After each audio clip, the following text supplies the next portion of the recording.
6 matchas, 6 different ways, taste test edition.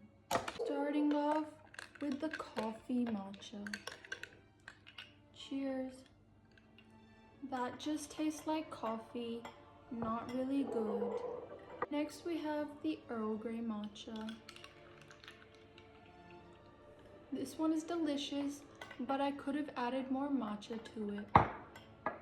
Next we have the cream cloud foam matcha with coconut matcha cream and coconut water. This one is unexpectedly refreshing and delicious. It could have been better if the cream and the coconut water were mixed together. Next we have raspberry jam matcha.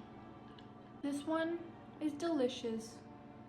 Those sweet chunks of raspberry jam in your mouth just make it pop with flavor. Next, we have frozen mango matcha. You need a spoon for this one.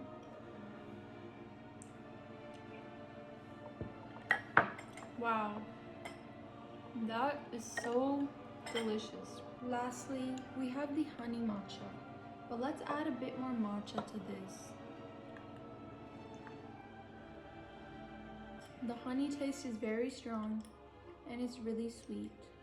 I would say my favorite is the raspberry jam matcha, and if I made this better, the Earl Grey matcha. My least favorite is definitely the coffee matcha because it's very overpowering and you can't taste the matcha at all. Thank you for watching.